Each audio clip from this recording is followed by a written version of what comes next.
voilà dans l'avant-dernière keynote de la journée avec Thibaut Guibal. Bonjour Thibaut. Bonjour Franck. Alors on a l'habitude depuis Pharmalstech à avoir ce baromètre digital depuis 2 ans maintenant, cette 3e édition.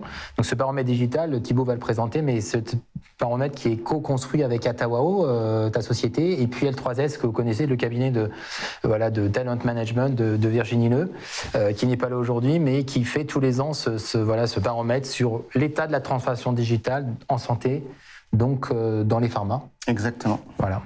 Donc voilà, Thibaut, tu peux... Alors en fait, c'est la 2e édition. Mais 3e participation. 3e participation, et surtout le baromètre, effectivement, il est né lors de la première édition du Pharmalstech, puisqu'on avait discuté avec Virginie à ce moment-là. On avait partagé un constat qui est effectivement que les labos avaient parfois du mal à s'approprier le sujet du digital, à le positionner au cœur de leur stratégie. Et donc, avec Virginie, on a décidé de lancer ce baromètre pour justement régulièrement prendre le pouls des laboratoires pharmaceutiques et voir comment, effectivement, ils capitalisaient sur les opportunités que le digital pouvait leur apporter, comprendre évidemment les freins qu'ils pouvaient avoir, et puis surtout mettre en place des plans d'action pour qu'ils soient plus performants. Donc je suis ravi en tout cas de vous partager ces résultats. Deux, trois chiffres avant de démarrer. Pierre en a parlé, vous en avez parlé avec Ipsos tout à l'heure. Le modèle d'engagement, il évolue. Il évolue forcément pour les professionnels de santé, mais il évolue également pour les labos dans leur interaction avec les professionnels de santé. Si on regarde les chiffres publiés par IQVIA, on voit que même si ça commence à aller mieux dans les hôpitaux, on n'est absolument pas revenu à un mix d'interactions comparable à l'avant Covid, avec la part du face-face qui a fortement diminué et des médias digitaux, que ce soit le mail ou la visio, qui se sont développés. Ça veut dire quoi? Ça veut dire que forcément, les équipes terrain, notamment, mais les équipes pharma en règle générale, elles ont besoin de développer une agilité. Elles ont besoin de développer une agilité pour pouvoir continuer à être performantes dans les interactions avec les médecins. D'autant plus que les médecins, ils sont également de plus en plus exigeants.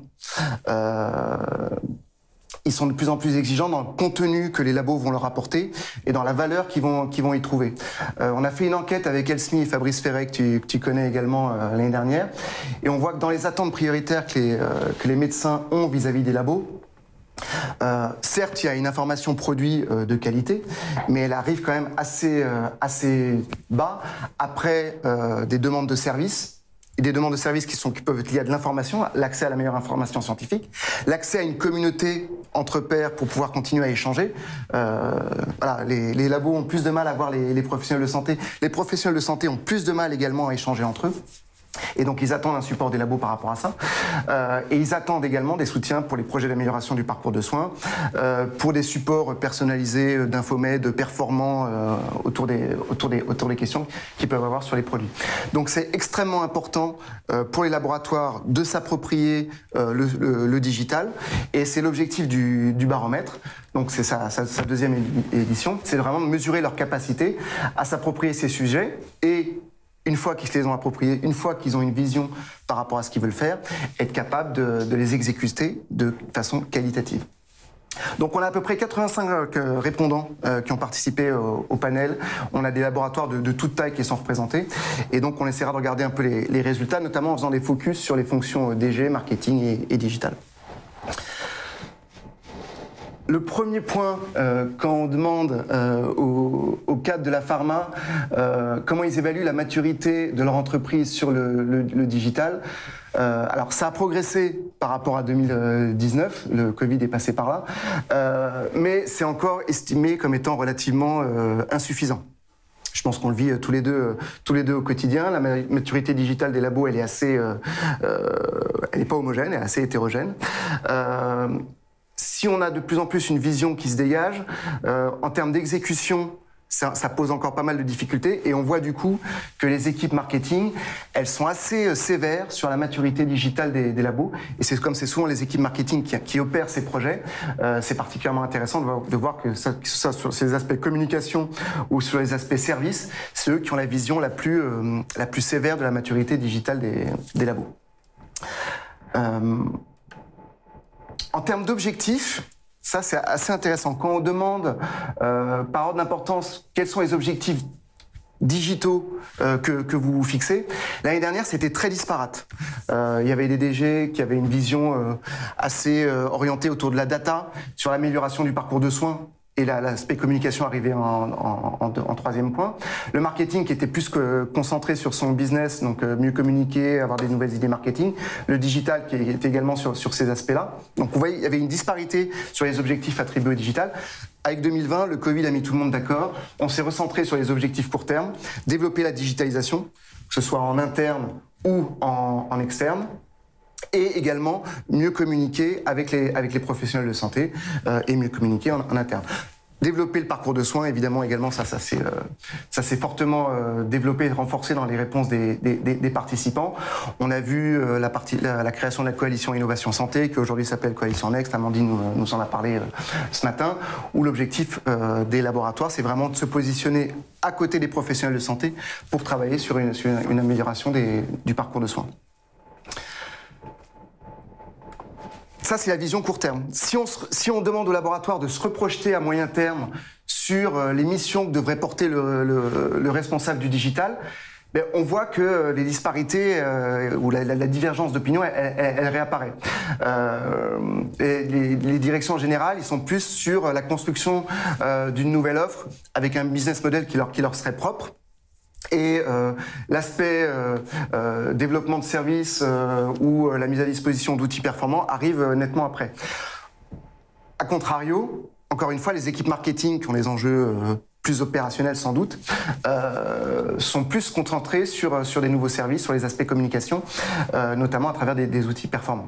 Donc on voit que là encore, ça sera très important dans les mois qui viennent pour les équipes marketing, pour les équipes labo, les équipes de direction générale, de se réunir et de fixer véritablement une ambition. Où est-ce qu'on veut positionner le digital au sein de notre stratégie, au service de notre business?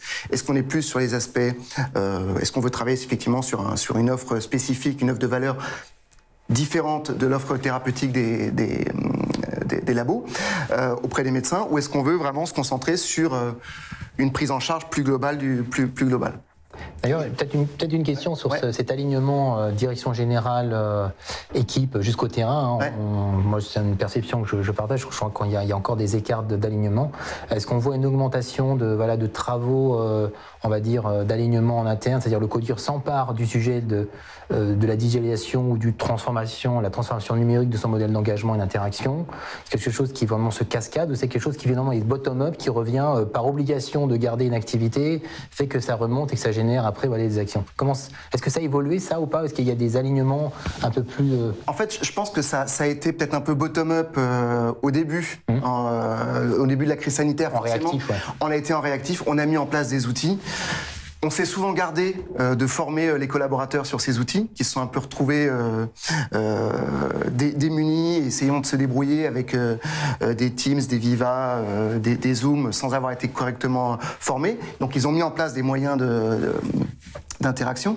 Mais après, très vite, les laboratoires se sont rendus compte que les outils évidemment n'étaient pas la panacée, et qu'il était extrêmement important de réaligner tout le monde sur quels sont les contenus qu'on veut partager, et du coup comment on s'organise pour les partager, pour les construire et les cascader de façon efficace auprès des Il y a un réalignement sur des finalités d'engagement. Ouais. Comment on engage, comment on change notre modèle, notre go-to-market model, finalement, comment on réengage la discussion versus des discussions qui concernaient plutôt les outils, les canaux, l'activation de canaux et l'utilisation de canaux. Là, on sent qu'il y a un chiffre finalement pour revenir un peu plus sur des à tel point qu'en fait, les segmentations sur lesquelles on travaille beaucoup aujourd'hui, c'est aider les laboratoires à construire la segmentation autour des besoins des médecins.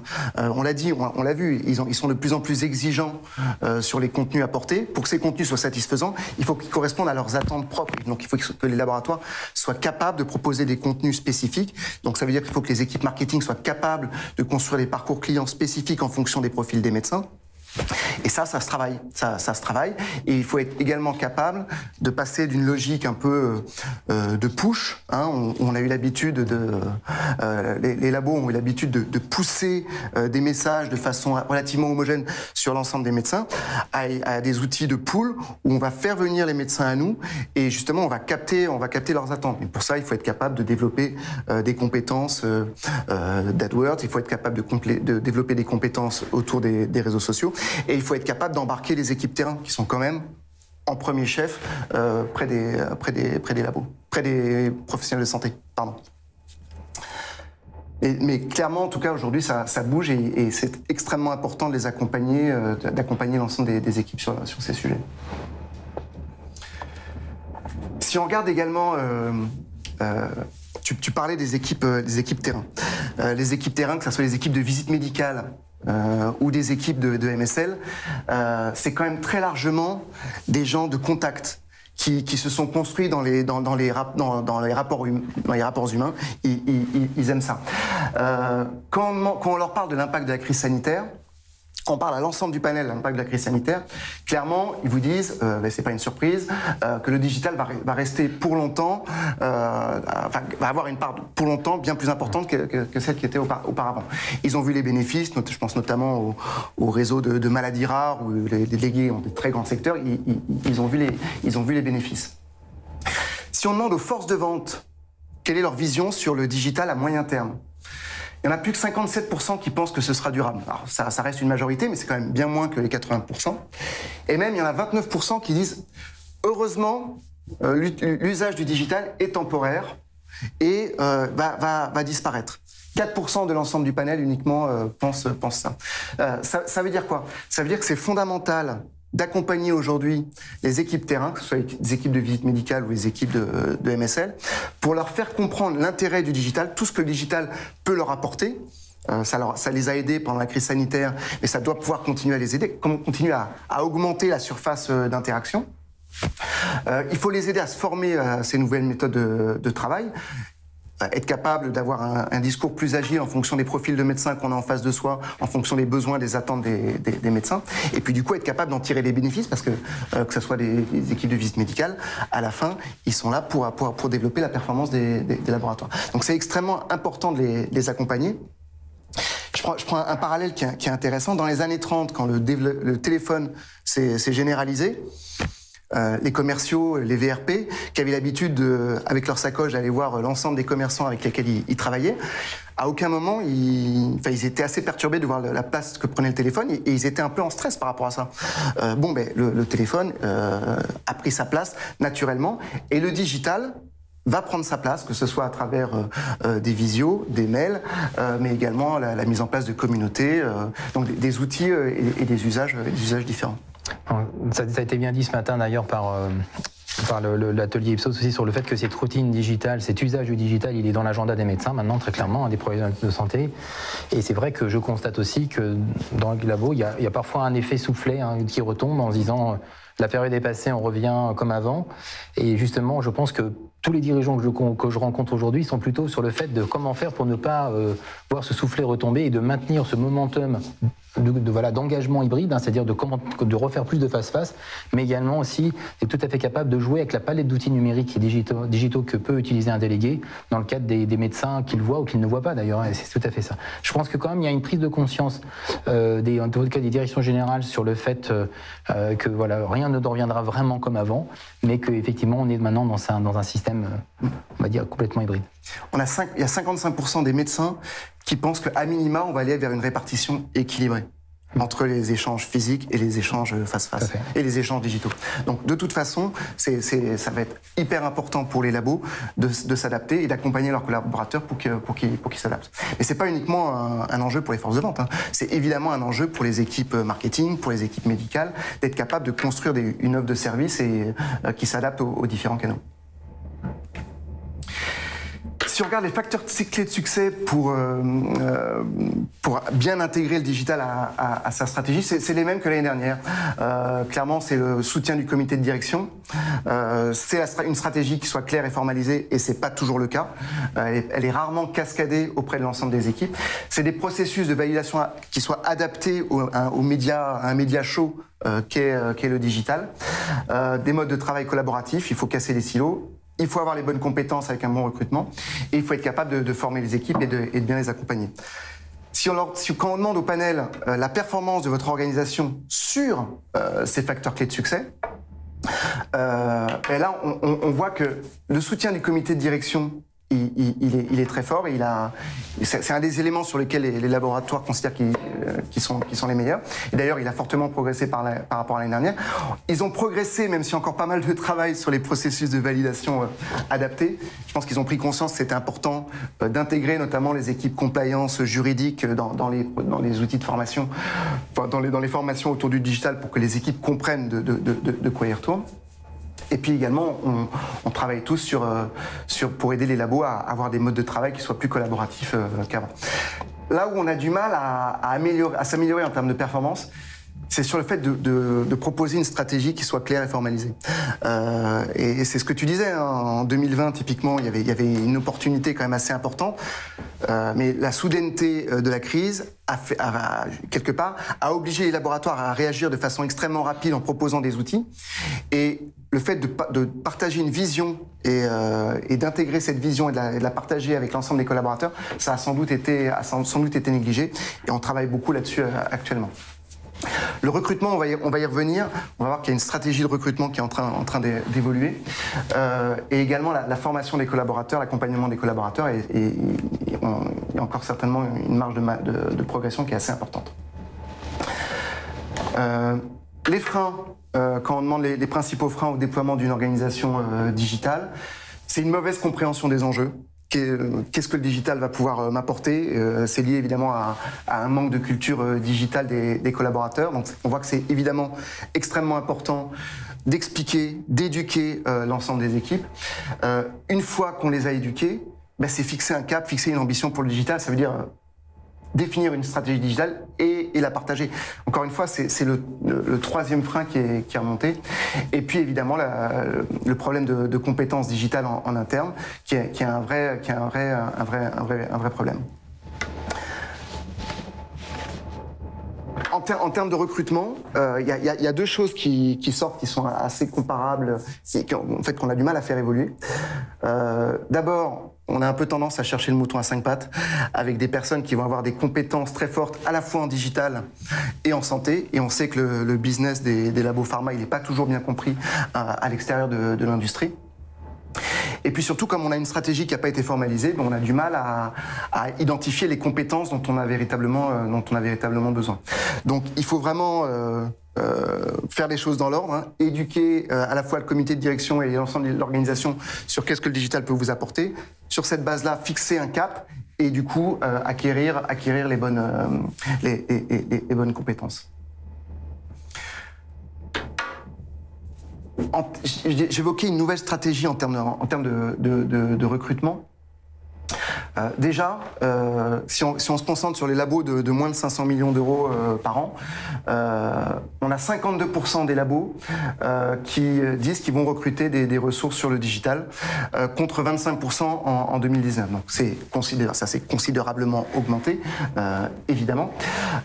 Et surtout, ce qui est intéressant, c'est de voir le shift en termes de choix de recrutement. En 2019, 80% des labos indiquaient qu'ils allaient se tourner vers un recrutement ou qu'ils avaient recruté leurs ressources en externe. Parfois dans les télécoms, parfois dans la grande distrie, souvent dans des métiers B2C. Et on a vu que c'était pas toujours adapté, que ça pouvait générer parfois pas mal de frustration, parce que découvrir l'environnement des labos pharma générait un certain nombre de freins dans la réalisation des projets. Sur la dernière édition du baromètre, on est passé à 50-50. Aujourd'hui, près de 50% des recrutements vont avoir lieu en interne.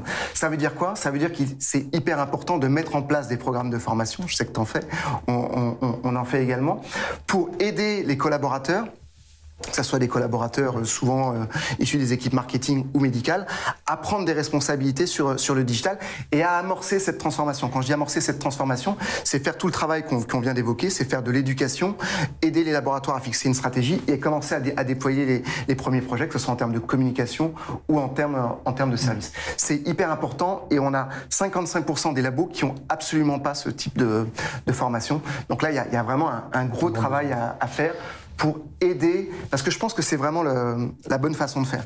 Quand on veut aider les organisations à s'appuyer sur le digital en santé, je pense que c'est hyper important de prendre les premières ressources en interne. Pour poser les premiers jalons, faire la preuve de la valeur autour d'enjeux qui parlent aux équipes business, qui parlent aux équipes médicales. Et donc, si cette première marche, on l'a fait avec des équipes qui viennent de l'extérieur, je pense que c'est souvent un peu délicat. En revanche, et on l'a vu dans pas mal de grosses pharma récemment, une fois que les bases ont été bien portées, c'est extrêmement intéressant, effectivement, d'aller chercher des pros du digital qui viennent souvent d'autres industries et qui vont être capables de travailler sur des programmes qui soient beaucoup plus ambitieux en termes de data, en termes de communication push, en termes de stratégie web, en termes de stratégie de réseaux sociaux, commencer à travailler avec les digital opinion leaders, commencer à mettre en place des programmes de next best action où on va être capable de leverager les bons médias pour générer le plus d'impact. Voilà. Pour arriver jusque-là, il faut un vrai niveau de compétence digitale et là, à partir du moment où on veut atterrir sur ces niveaux-là, je pense que c'est important d'aller chercher à l'extérieur. Oui, ça c'est un bon commentaire et une bonne slide, c'est-à-dire qu'en fait, on a vu la pharma se doter de profils extérieurs, souvent des gens qui venaient parfois des GAFA ou du monde du digital, de la grande consommation, et les greffes ne prenaient pas tout le temps, c'est-à-dire qu'on arrive avec des ambitions du vouloir reproduire ce qu'on a fait quand on était chez Amazon ou autre. Alors c'est peut-être bien quand on travaille à la supply chain, quand on travaille sur des choses qui sont très, qui sont, même si c'est réglementaire, sont quand même autour d'outils ou de techniques. Mais c'est vrai que pour ce qui est de la communication, de l'engagement de problème de santé, ça a généré un certain nombre de frustrations de personnes qui sont venues avec souvent un tapis rouge et puis arrivant en disant non, je peux pas faire ça, non, tu peux pas faire ça, non, tu peux pas dire ça, parce qu'effectivement on est dans une industrie qui est réglementée et qui est enchartée et qui ne peut pas tout faire. Pour autant, je pense que sur la méthodologie du digital, ce que tu disais, c'est-à-dire la capacité à maîtriser toute l'équation d'engagement, c'est-à-dire l'affluence scientifique en ligne, les interactions hybrides, digitales versus face-face, les réseaux sociaux, etc., peuvent effectivement contribuer à développer une image, une réputation et un engagement de manière différente. Donc ça c'est, on a vu aussi l'explosion des webinaires, du peer-to-peer, des interactions, où la pharma a joué son. Donc ça, c'est des choses qui doivent être aussi s'appliquer dans un cadre qui est celui de la santé. Oui, absolument. Et c'est important de pouvoir justement travailler à terme sur l'ensemble de ces leviers pour être véritablement performant. Sur les greffes, j'ai repris le fil de ce que je voulais te dire, sur les greffes qui prennent pas, c'est clair. Et je pense que du coup, ça générait de la frustration à la fois au niveau des ressources qui arrivaient, qui se sentaient un peu bridés dans leur action. Oui, et ça générait également un peu de frustration du côté des laboratoires qui voyaient arriver ces ressources, qui pensaient que tout allait se faire de façon absolument magnifique. Mais comme souvent on l'a vu, les stratégies n'étaient pas très claires, les niveaux d'attente n'étaient pas très clairs d'un côté, et de l'autre côté, la capacité à déployer des projets n'était pas évidente, ça générait une double frustration. Donc c'est vraiment important, c'est un maître mot, c'est avant de partir dans la mise en place d'une nouvelle organisation, c'est pourquoi on veut le faire et comment on le fait. Puis il y a une autre chose qui est frustrante pour des profils qui peuvent venir en extérieur, c'est simplement le fait que les moyens. C'est-à-dire que dans les industries pure player du digital, ou ceux qui ont des modèles bien éprouvés, les investissements dans le digital en matière de contenu, en matière de technologie sont juste énormes. La data science, ce qu'on appelle aussi le recrutement d'utilisateurs en ligne, etc., est très important, les stratégies push and pull. Pour autant, dans la pharma, débloquer des budgets significatifs dans un nouveau modèle d'engagement hybride digital plus abouti est encore, on va dire, pas forcément constaté partout, hein, mais ça fait partie des interlocuteurs que j'ai dans le laboratoire de commencer à réfléchir sur ces budgets de setup hein, pour pouvoir se mettre à niveau en matière de modèle d'engagement. Tu parlais d'acquisition, là, en fait, l'acquisition de nouveaux clients. C'est une opportunité majeure. Et c'est même un must-to-have maintenant. On le sait, on l'a dit déjà plusieurs fois aujourd'hui. Les jeunes médecins ont parfois tendance à se détourner de l'industrie pharma et de la visite médicale en particulier. Vous pouvez travailler vos personas, vous pouvez faire ce que vous voulez. S'ils veulent pas recevoir la visite médicale, ça va être compliqué. Okay, s'ils veulent pas interagir avec la visite médicale, ça va être compliqué. En revanche, l'information, ils vont aller la chercher. Ils vont aller la chercher sur les réseaux. Ils vont aller la chercher sur le web. Et donc, être capable d'identifier à la fois les interlocuteurs qui vont écouter, les plateformes sur lesquelles ils vont s'exprimer, les sujets d'intérêt sur lesquels ils vont travailler, c'est véritablement un levier pour les laboratoires pour aller chercher ces médecins avec lesquels ils ont du mal à interagir aujourd'hui. Et ça, je pense que c'est pour le coup, ça peut être un déclencheur assez rapide dans la tête des patrons de labo pour se lancer sur ces programmes-là. Donc, les priorités, on les a assez largement évoquées. Donc, c'est évidemment comprendre les opportunités du digital en santé. Ça veut dire accompagner le comité de direction, mais l'ensemble de l'organisation sur ce que le digital peut vous apporter. Fixer une ambition digitale de votre organisation, c'est-à-dire, ok, vous avez une stratégie business qui est en place, qui est très claire pour vous, qui est très claire pour l'ensemble des laboratoires. Comment est-ce que je positionne le digital pour optimiser l'impact de ma stratégie business? Donc, quels sont les leviers que je vais activer? Et cette stratégie, cette ambition, c'est extrêmement important de la partager pour embarquer les équipes et faire en sorte que les équipes soient mobilisées également autour des projets digitaux. Et du coup, il faut mettre en place les conditions pour une bonne exécution opérationnelle. Vous avez les ressources ou vous n'avez pas les ressources. Vous avez les compétences ou vous n'avez pas les compétences. Mais si vous le faites à moitié, vous risquez d'avoir une exécution qui sera branlante. Donc, c'est extrêmement important de mettre en place le bon dispositif pour exécuter la stratégie opérationnelle et l'exécution opérationnelle des projets digitaux. Ça passe souvent par le développement des connaissances des professionnels de santé qui soient plus orientés autour de leurs besoins, autour de leurs attentes, autour de leurs difficultés, là où on sait que les pharma ont l'habitude de segmenter les médecins autour d'approches de file active, essentiellement. Associer l'ensemble des équipes, notamment les équipes terrain, au programme d'exécution en termes de digital. On parlait de connaissances des professionnels de santé. J'ai un patron de labo qui me disait on a une très bonne connaissance des professionnels de santé, mais on l'a pas validé avec les équipes terrain.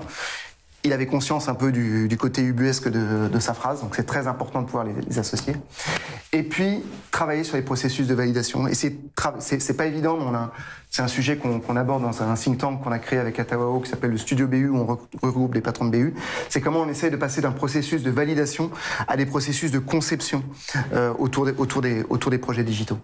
Je pense que c'est vraiment des points sur lesquels il est hyper important aujourd'hui de travailler. C'est que la façon d'opérer la communication de la pharma n'est plus adaptée à l'agenda de ses clients. Ouais. C'est-à-dire qu'elle doit être plus réactive, plus compétitive des modes d'information qu'ont les médecins aujourd'hui, en capacité à avoir toutes ces plateformes numérisées de Netflix qui leur permettent d'avoir à la fois sur les produits, sur l'environnement, des informations personnalisées sous forme de newsletter, de push notification, de différents formats, et d'arriver finalement à rentrer dans cet agenda et d'avoir de la valeur ajoutée. Ça nécessite effectivement une refonte probablement des process et des façons de faire. Merci beaucoup Thibaut pour ces keynotes qui met en perspective, encore une fois, je crois qu'on l'a pas mal entendu aujourd'hui, l'évolution de l'agenda des professionnels qui s'adressent, que la pharmacie adresse. Et je retiens aussi que finalement, ne plus être dans l'hésitation, ne pas croire à l'effet soufflé, en tout cas, ça c'est quelque chose que la table ronde qui va suivre va pouvoir confirmer sur effectivement, la pratique, la routine digitale des patients, des médecins, des pharmaciens et autres. Mais surtout, tu as aussi insisté sur le fait que l'acculturation, l'alignement des équipes de la direction générale jusqu'à la plus forte granularité de la société soit autour de ce projet de progrès sur l'usage plus fort numérique. Et assumer le fait de devoir passer d'une industrie de produits à une industrie de services. Voilà, et d'être vraiment capable de se positionner comme un véritable partenaire. Voilà, plutôt customer-centric versus product-centric, enfin avoir un mix. Tu maîtrises le jargon parfaitement. Merci, merci Thibaut, merci Etawao, merci L3S pour cette keynote. On va juste vous redire que vous avez une question, ce qu'on appelle une poll live question qui va arriver dans quelques minutes sur les écrans. C'est des petits questionnaires que nos partenaires mettent en avant. C'est une question, ça prend 30 secondes pour répondre. Ça permet de faire des petits sondages en ligne. Et puis j'annonce la table ronde suivante qui sera modérée par l'illustre Jérôme Leleu, que tout le monde connaît, président d'Interaction Healthcare, et qui parlera dans quelques minutes. Donc stay tuned, du médecin 2.0, pharmacien 3.0, patient 4.0, donc tous les nouveaux usages numériques en fait, voilà, du parcours. Et puis un petit dernier mot, pour ceux qui ont lâché que c'était mon anniversaire aujourd'hui, je remercie simplement tous ceux qui me l'ont souhaité en ligne, c'est très sympa. Bon anniversaire, merci, Franck. À bientôt.